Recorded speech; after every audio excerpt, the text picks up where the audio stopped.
IELTS 14, Tests 1 to 4.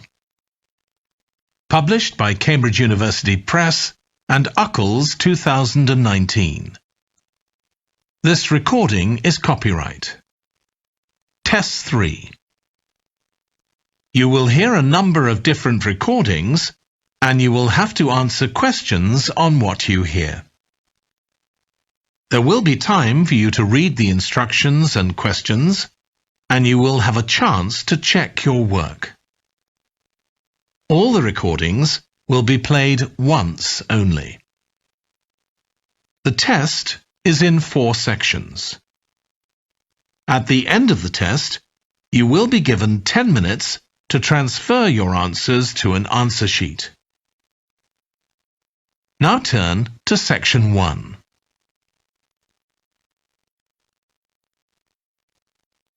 Section 1. You will hear a man phoning the customer services manager of a hotel to get information about holding a conference there. First, you have some time to look at questions 1 to 5.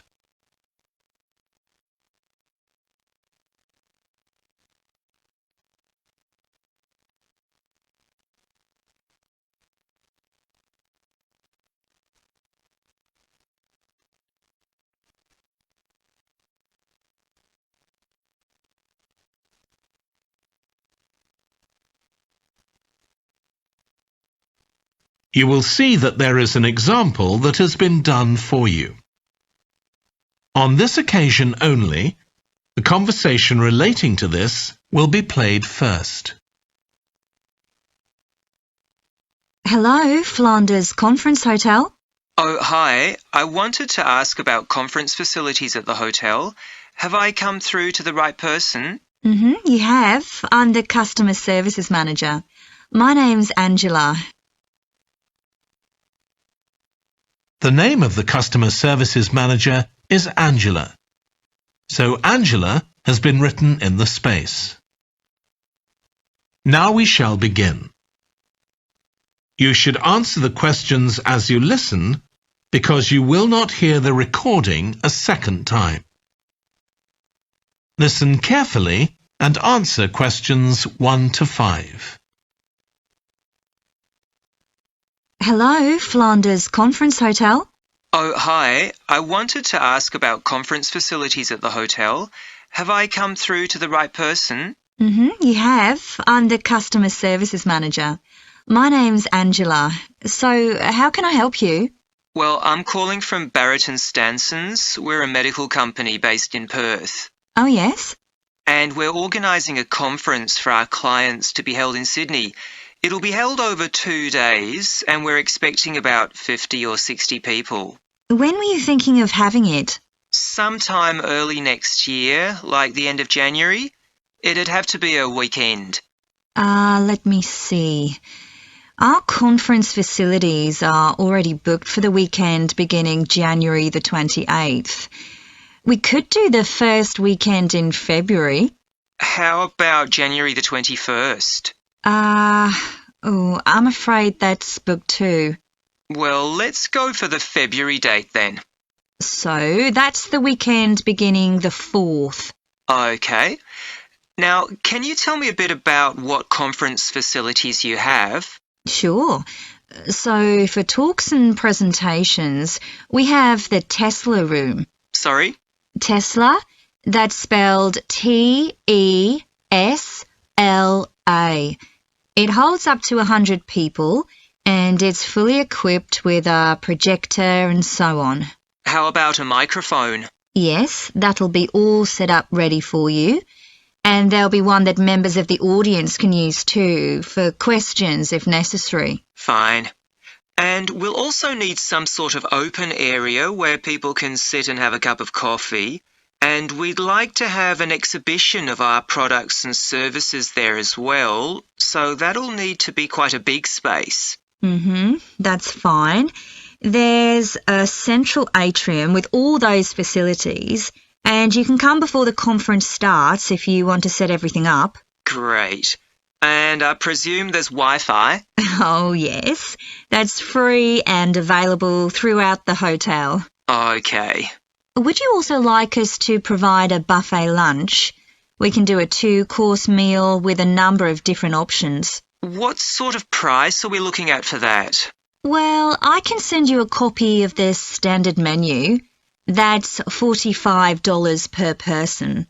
Or you can have the special for $25 more. I think the standard should be okay, but yes, send me the menu. Before you hear the rest of the conversation, you have some time to look at questions 6 to 10.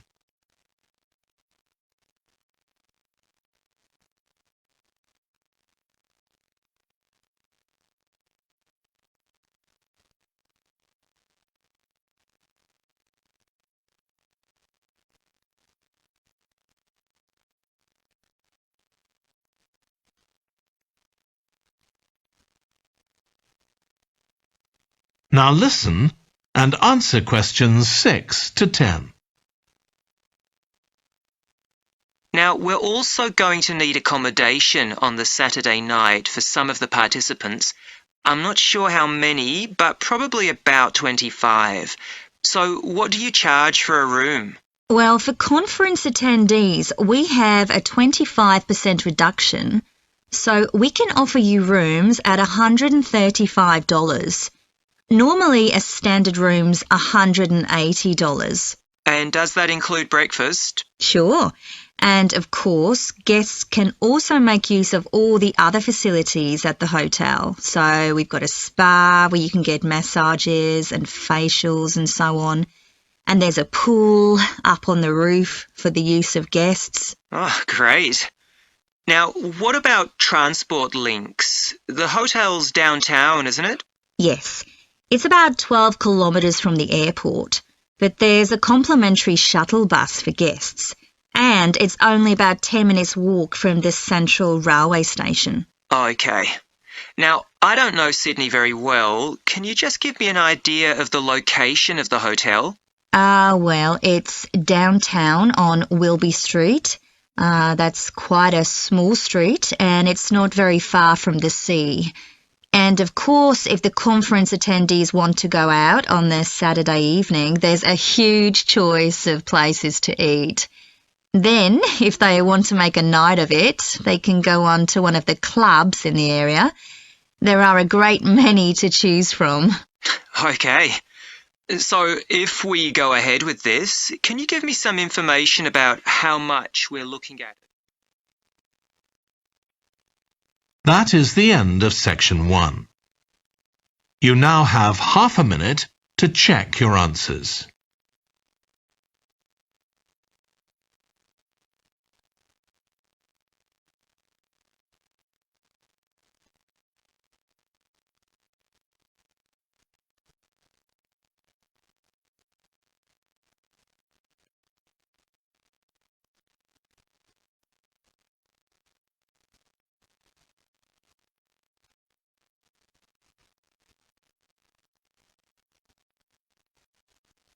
Now turn to section 2.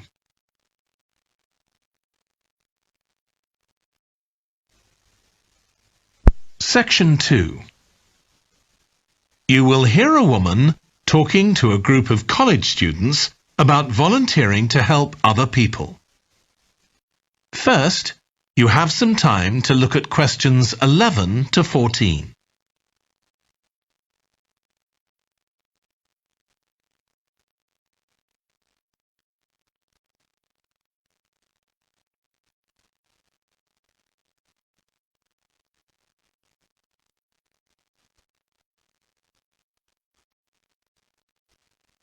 Now listen carefully and answer questions 11 to 14.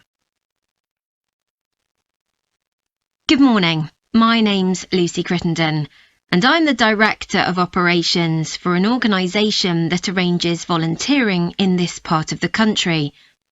I'm hoping I can persuade 1 or 2 of you to become volunteers yourselves. Let me start by briefly explaining what we mean by volunteering.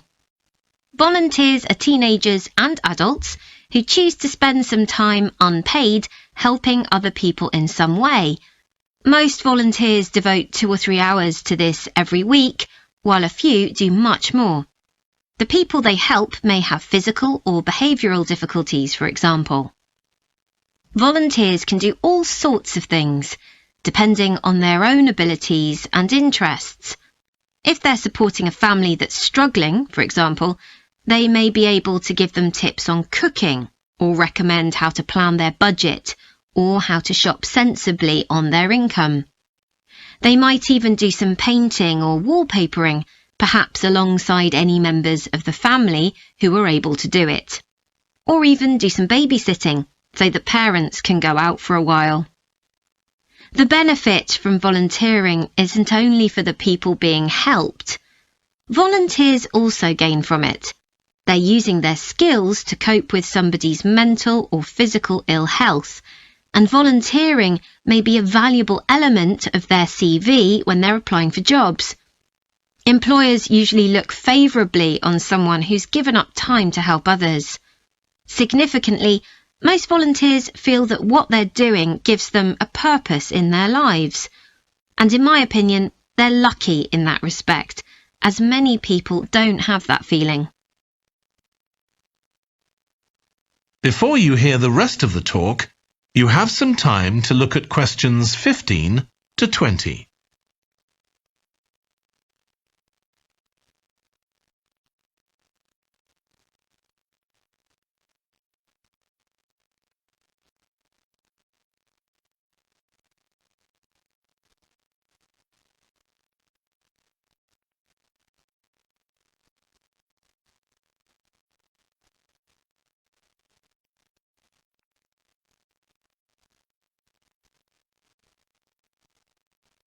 Now listen and answer questions 15 to 20.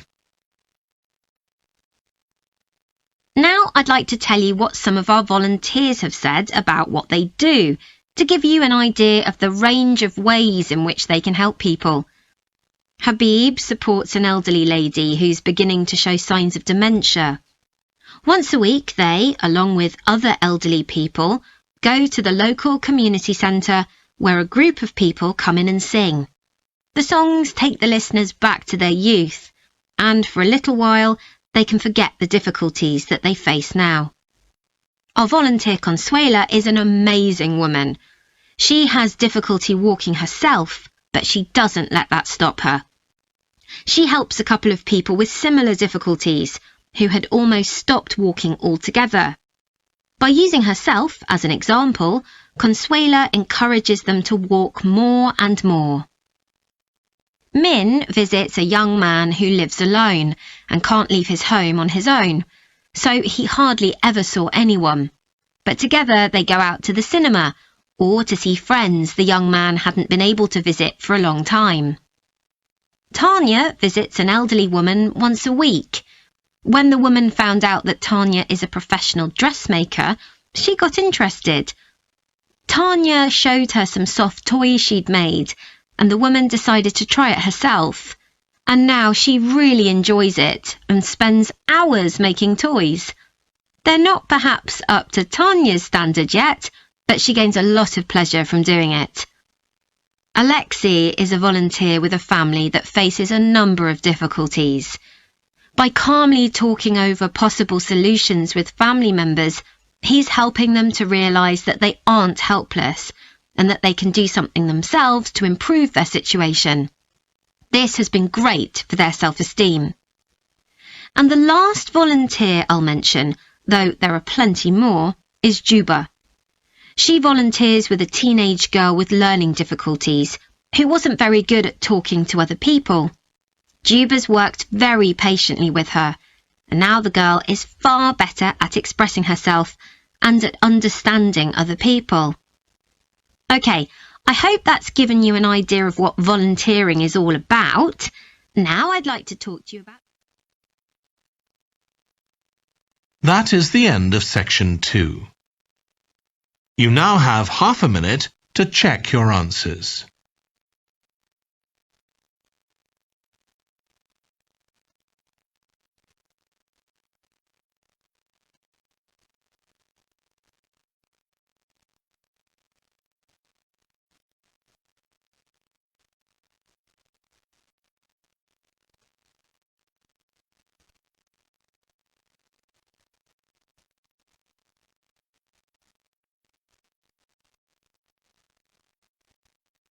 Now turn to Section 3.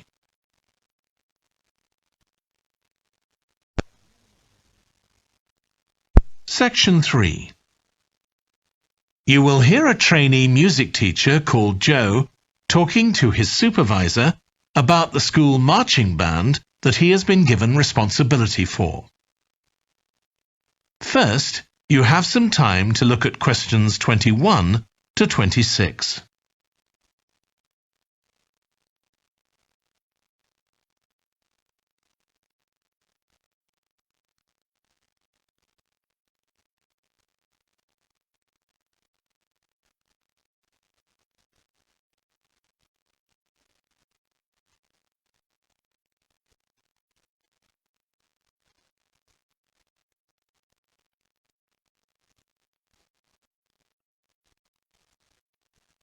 Now listen carefully and answer questions 21 to 26. So, how are you getting on with your teaching practice at the high school, Joe? Well, I've been put in charge of the school marching band, and it's quite a responsibility. I'd like to talk it over with you. Go ahead. You better start by giving me a bit of background. Okay. Well, the band has students in it from all years, so they're aged 11 to 18, and there are about 50 of them altogether. It's quite a popular activity within the school. I've never worked with a band of more than 20 before, and this is very different. I can imagine. They aren't really good enough to enter national band competitions, but they're in a regional one later in the term. Even if they don't win, and I don't expect them to, hopefully it'll be an incentive for them to try and improve. Yes, hopefully. Well, now the town council's organizing a carnival in the summer, and the band has been asked to perform. If you ask me, they aren't really up to it yet, and I need to get them functioning better as a band, and in a very short time. Have you been doing anything with them? Apart from practicing the music, I mean. I played a recording I came across of a drummer talking about how playing in a band had changed his life. I think it was an after-dinner speech. I thought it was pretty inspiring because being in the band had stopped him from getting involved in crime. The students seemed to find it interesting, too. That's good. I'm planning to show them that old film from the 1940s, Strike Up the Band, and talk about it with the students. What do you think? Good idea. As it's about a school band, it might make the students realize how much they can achieve if they work together. That's what I've got in mind. I'm hoping I can take some of the band to a parade that's going to take place next month. A couple of marching bands will be performing, and the atmosphere should be quite exciting. It depends on whether I can persuade the school to hire a coach or two to take us there. They sound like good ideas to me. Thanks. Before you hear the rest of the discussion, you have some time to look at questions 27 to 30.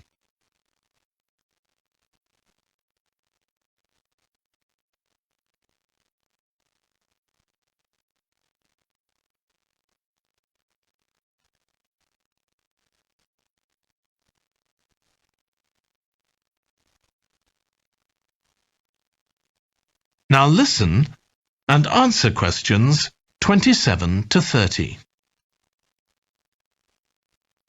Can I tell you about a few people in the band who I'm finding it quite difficult to cope with? I'm sure you'll have some ideas about what I can do. Go ahead. There's a flautist who says she loves playing in the band.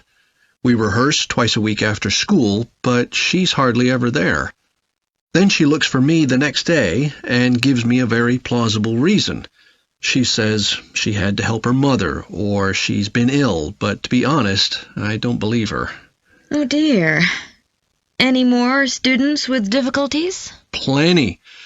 There's a trumpeter who thinks she's the best musician in the band, though she certainly isn't.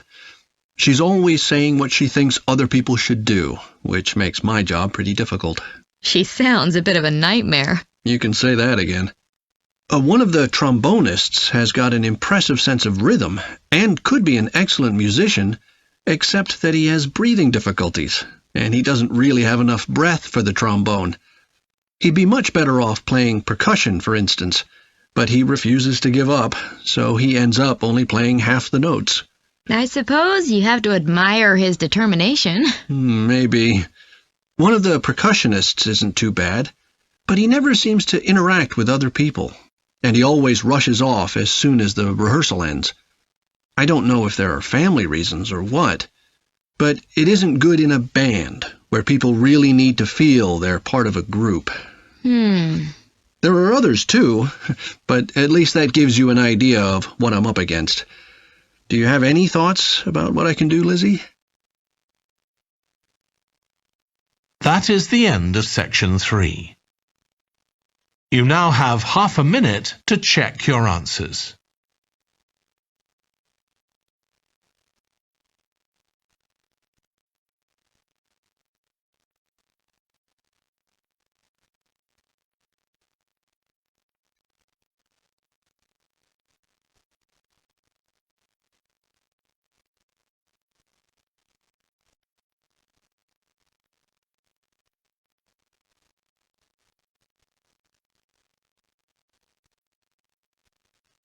Now turn to section 4.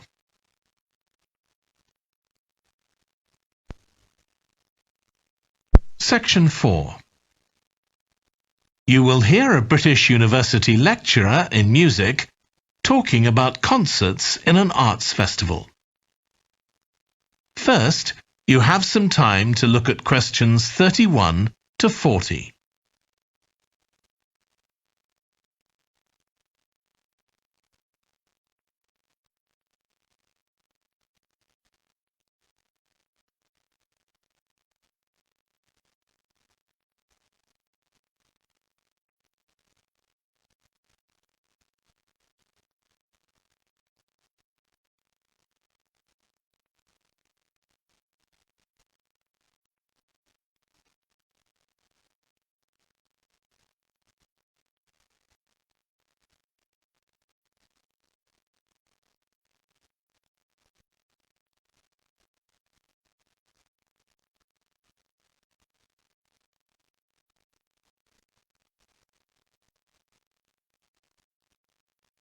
Now listen carefully and answer questions 31 to 40. As you all know, the university is planning an arts festival for later this year, and here in the music department we've planned 3 concerts. These will be public performances, and the programme has just been finalised. The theme of the festival is links between the UK and Australia, and this is reflected in the music. Each concert will feature both British and Australian composers. I'll tell you briefly about the Australian music, as you probably won't be familiar with that.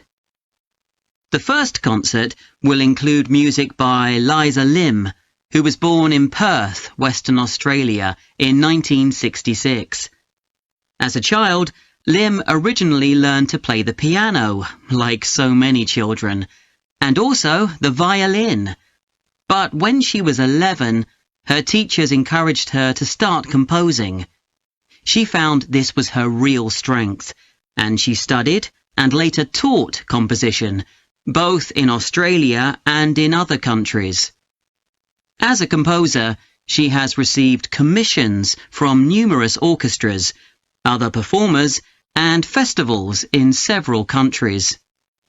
Liza Lim's compositions are vibrant and full of energy, and she often explores Asian and Australian Aboriginal cultural sources, including the native instrument, the didgeridoo. This is featured in a work called The Compass. Her music is very expressive, so although it is complex, it has the power of connecting with audiences and performers alike. In the festival, we're going to give a semi-staged performance of the Oresteia. This is an opera in 7 parts, based on the trilogy of ancient Greek tragedies by Aeschylus. Lim composed this when she was in her mid-20s, and she also wrote the text, along with Barry Kosky. It's performed by 6 singers, a dancer, and an orchestra that, as well as standard orchestral instruments, includes electric guitar and a traditional Turkish stringed instrument. Lim wrote that because the stories in the tragedies are not easy to tell. The sounds she creates are also disturbing, and they include breathing, sobbing, laughing, and whistling. The work lasts around 75 minutes, and the rest of the concert will consist of orchestral works by the British composers Ralph Vaughan Williams and Frederick Delius.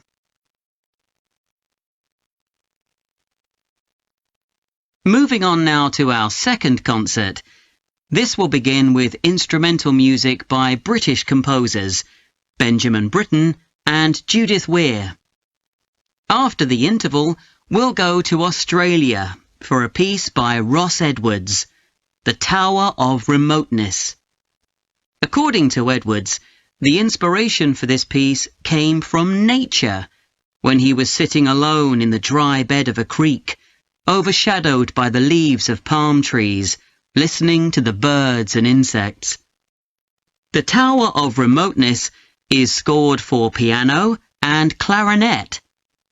Edwards says he realized years after writing the piece that he had subconsciously modelled its opening phrase on a bird call.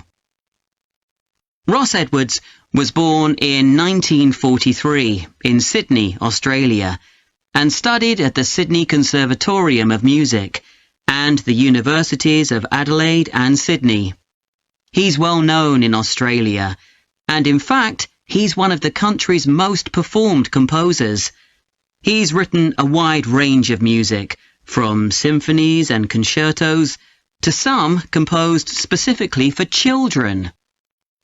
Edwards's music has been described as being deeply connected to Australia, and it can be regarded as a celebration of the diversity of cultures that Australia can be proud of.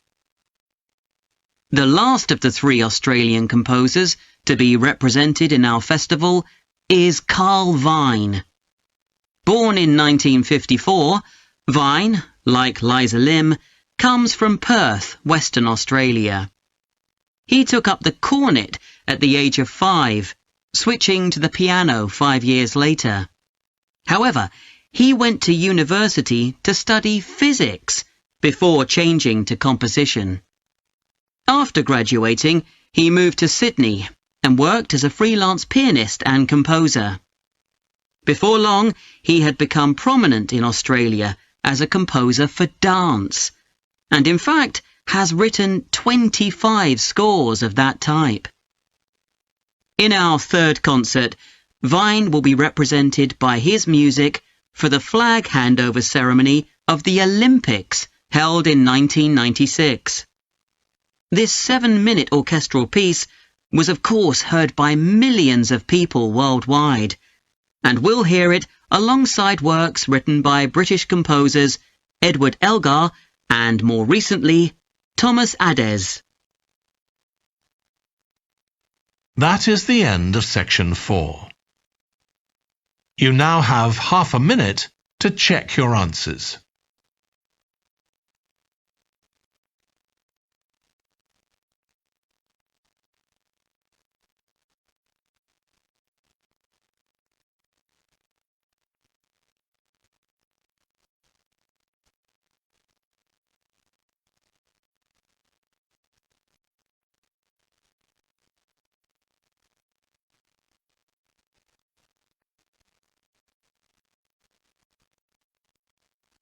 That is the end of the listening test.